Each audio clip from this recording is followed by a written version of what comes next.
अस्सलाम वालेकुम। आज मैं आप लोगों के साथ आलू पकौड़े की रेसिपी शेयर करूंगी। इस रेसिपी के लिए जो चीज़ें इस्तेमाल होंगी वो ये हैं। मसालों में मैं ये डालूंगी नमक, लाल मिर्चें, हल्दी, हरा धनिया, चावलों का आटा और ये अजवाइन और बेसन। और आलू को मैंने पील कर लिया। अब इसको बारीक बारीक, अगर आपके पास ये कटर नहीं है तो आप वैसे छुरी से इसको बारीक बारीक काट लें। मैं इस कटर से इसको बारीक बारीक करती हूँ। आलू को पानी में रखना है ताकि काला ना हो जाए।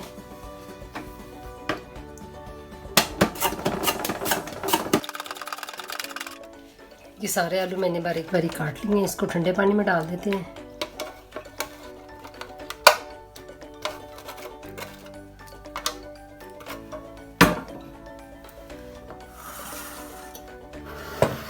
अब इसको हम अपने किसी टॉवल में, किचन टॉवल में आप या किसी टिश्यू पेपर में इसको पानी से निकाल के तो फैला दें ताकि इसका पानी ड्राई हो जाए सारा।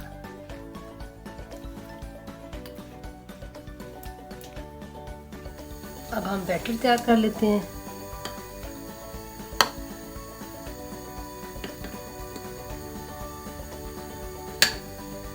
चार टेबलस्पून हम बेसन ले लेते हैं और 2 टेबलस्पून हम इसमें चावलों का आटा डालेंगे।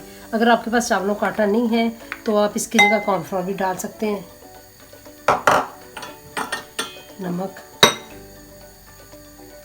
नमक अपनी मर्ज़ी से कम ज़्यादा कर सकते हैं। मिर्चें, लाल मिर्चें, हल्दी से इसका कलर ज़रा अच्छा हो जाता है, डार्क। ये हरा धनिया, इसको बारीक बारीक काट लिए।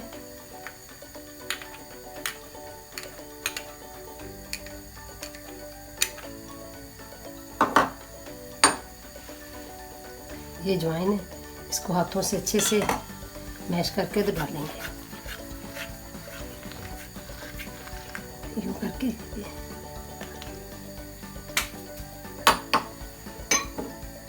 अब थोड़ा थोड़ा पानी करके इसका एक घोल सा बना लेंगे।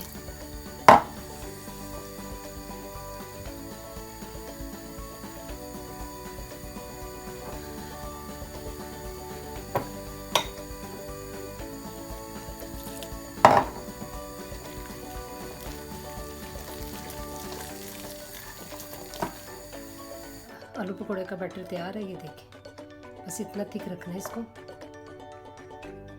तो चलिए अब इसको हम फ्राई स्टार्ट करते हैं। ऑयल तकरीबन गर्म हो गया। ऑयल को पहले चेक कर लेते हैं कि कितना पे गर्म हुआ है। हाँ, ऑयल परफेक्ट हो गया। अब इसको आंच को आहिस्ता करके तो 1 बाय 1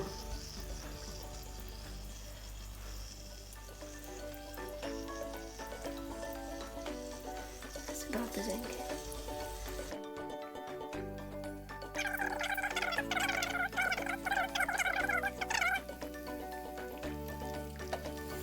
अब इसको हम पलटा देंगे।